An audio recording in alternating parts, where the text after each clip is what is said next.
On my night blade, I sneak and evade. On my DK, I can't even be slayed. On my Templar, shit gets bizarre. On my Sork, exploding these orcs. On my Necro, shit gets hectic, bro. I Hannibal Lecter a hoe and dip her in blood like vegetable. Bring on the crazy sauce, that's why they call me Shady Boss. Hello, it's Shady Boss 420, and today I'm bringing you my Stam DK, or Hybrid DK, mostly Stamina, DK PvP build for ESO. So, this is a 2-bar build, as you can see here. We use Sword and Board and 2H, and I'm gonna get into the stats first, and then I'll break down the sets and the skills that we're using. So, first of all, unbuffed on our front bar, we have 17k max magic, 26k max health, or wait, 28k, wow, I'm fucking blind. 28k max health, 28k max stam, 1k mag recovery, really low health recovery because we're a vampire, and 1k stam recovery. Our spell damage is 2900 and our weapon damage is 3200.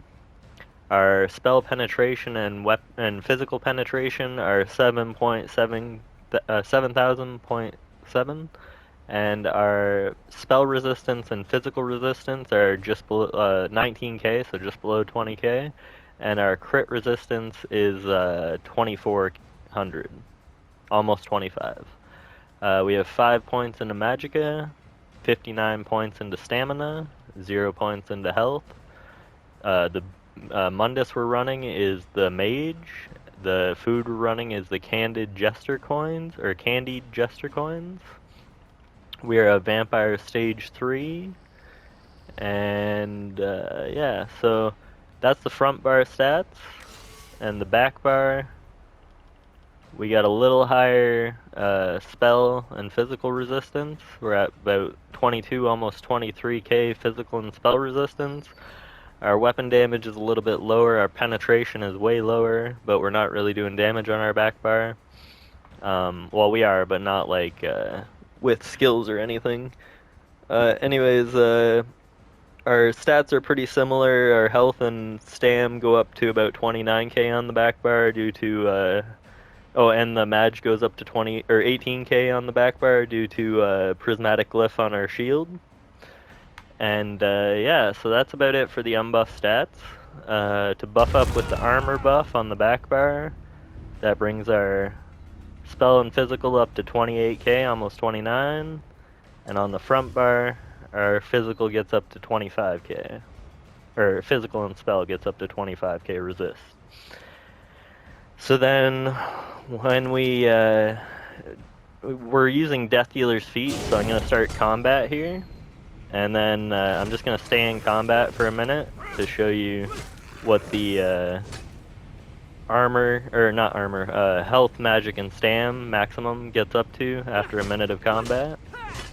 And then we're running Balorg, so I'm going to use Rally and pop my ult to show you what fully buffed weapon and spell damage looks like, as well as penetration. Okay, I'm just gonna beat on this fucker for a couple minutes here until my health and that stops going up. Well, it should only take a minute. It only takes a minute to get to the maximum on Death Dealer's Feat. But as you can see, we're already at 30k max stam on the front bar, 31k max health, 31k max stam, almost 20k max mag. And I think we're still going up a little bit. I think we're about at the maximum now. Yeah, okay, so our maximum is 31.4k max stam, 31.5k max health, and 19.7k max magic on the front bar. So now what I'm gonna do, I'm gonna buff up with Rally, pop a potion because we're running Caliber Alchemist, and pop my ult. And that gives us our weapon and damage is at 5.3k, Our max stats are what I already said. Our Stam recovery is a little higher with that. Oh shit, I didn't even see what the physical and spell penetration. Let me I just gotta pop Balorgs again just to get that penetration. You guys probably saw it, but I didn't get to read it off, so my bad. Let me just do that one more time. I don't have to fight him or anything. I just gotta drop my ult on him. All right, so penetration gets up to 19k with a full 500 ult. So yeah, the penetration and weapon damage are pretty good on this build, and you'll see I'll do a battleground where I didn't die at all, and I got like 8 kills and 17 assists, and it was a pretty good match. I've had a lot of really good matches with this build. Anyways, I'm gonna get into the gear now. I've already told you we're running Death Dealer's Feet infused with a Stam Recovery enchant, a Ring of the Trainee protective with a Stam Recovery enchant, a Clever Alchemist necklace infused with a weapon damage enchant. We're running Clever Alchemist boots with a Tri-stat enchant impenetrable. I'm just gonna go through the Clever Alchemist shit first. So, Clever Alchemist bracers with Tri-stat enchant impenetrable, and then our front bar weapon is a Clever Alchemist maul with sharpened, and then our back bar set is Daedric Trickery. We're running a sword and board. The sword is defending. The shield is reinforced with a weapon damage enchant. We're running double dot poisons and escapist poisons on our back bar. So the double dots on the front, escapist on the back. We're running Balorgs, a heavy helm, reinforced with a Tri-stat enchant. Daedric Trickery, reinforced chest, heavy with a Tri-stat enchant. Balorg's medium shoulders, impen with a Tri-stat enchant. All our gear has Tri-stat enchants, all the armor.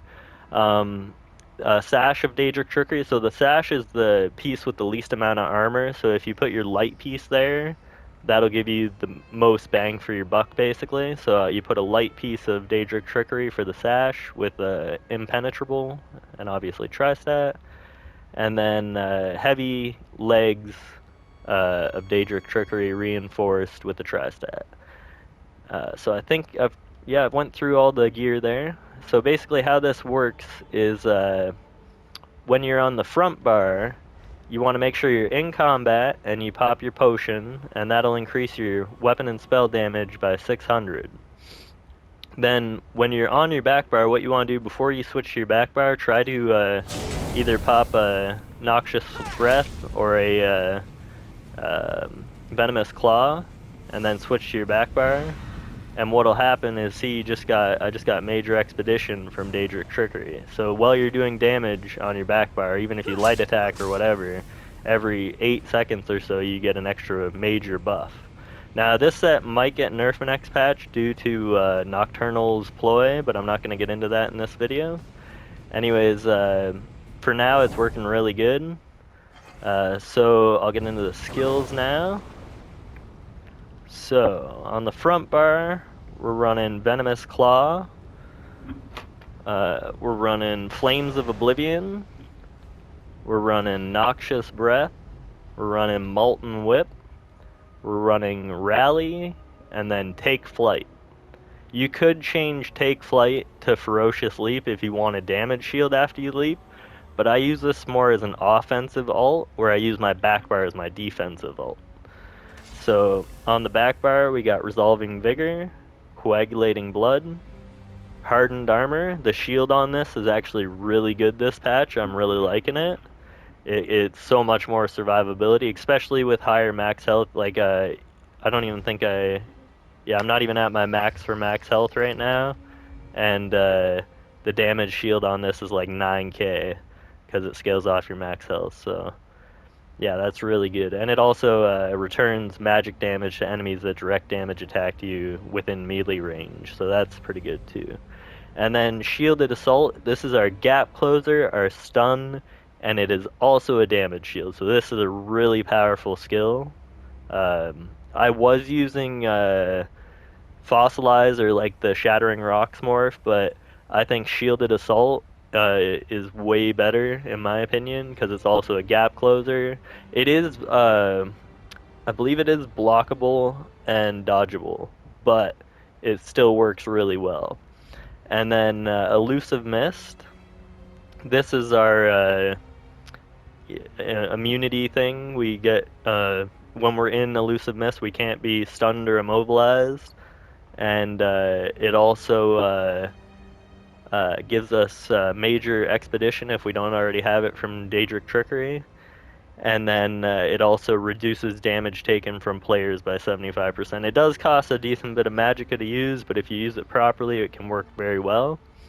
And then our ultimate here is Corrosive Armor. This is very powerful. It ignores all physical and spell resistance. So at this point, you don't really need the Balorg proc because, the weapon damage is nice, but the penetration doesn't really do anything when you use your Corrosive Armor because you're already ignoring their resistances. But the nice thing about Corrosive Armor is it reduces all incoming damage to 3% of your max health. So that means on this build, I can't remember the exact number, but it's a very small amount of number that they can damage you with a single attack. So it's a very good skill to have. Now, I'm just going to go over a couple quick things here. One, you should always know, keep your armor buff up. Most people know that, but on this build, use your armor buff also as a damage shield. Another thing is, before you go into your whipping, a good damage combo to know is if you do your Venomous Claw, then your Flames of Oblivion, and then your Noxious Breath, so you get those 3 stacks there, your whip does way more damage.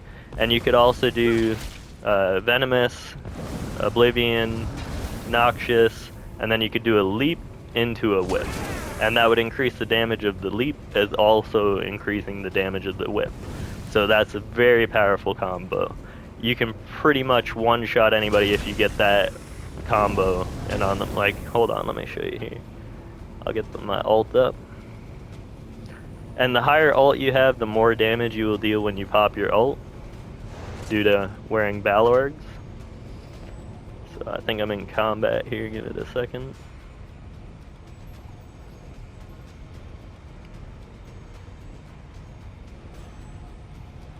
Come on, there we go. Alright. So, and you always want to keep your rally up for the extra weapon damage too. So, Venomous, Oblivion, Breath, and then you leap. Leap hit for 18k, and the whip hit for 27k. So it's very, very powerful combo. And then you can just, if they didn't die, keep whipping them, they'll die. And make sure you're light attacking too. But yeah, that is the build, that's how to use it, that's everything you need to know.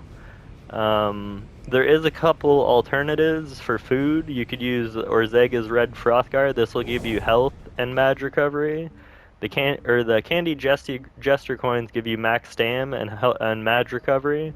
And the Lava Foot Soup is another one that you can use, which will just give you max stam and stam recovery if you feel your stam recovery is lacking.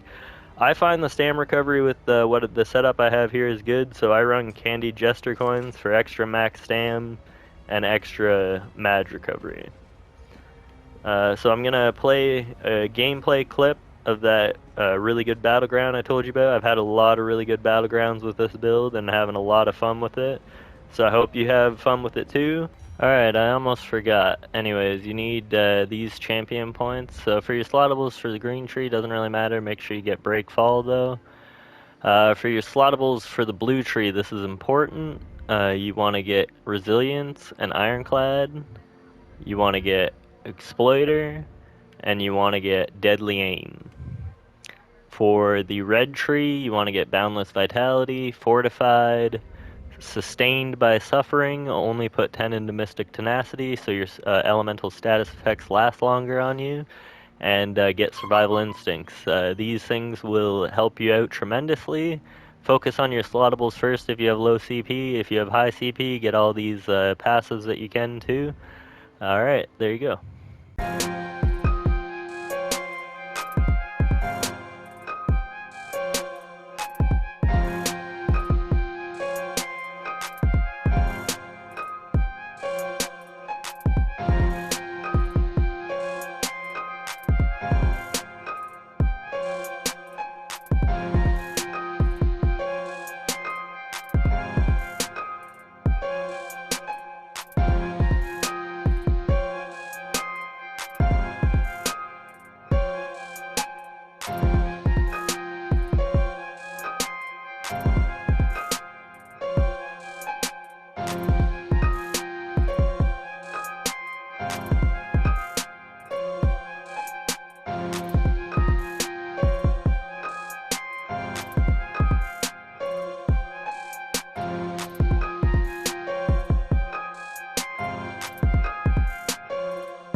Remember to smash that like button and subscribe for more content. This has been Shady Boss 420. Peace out.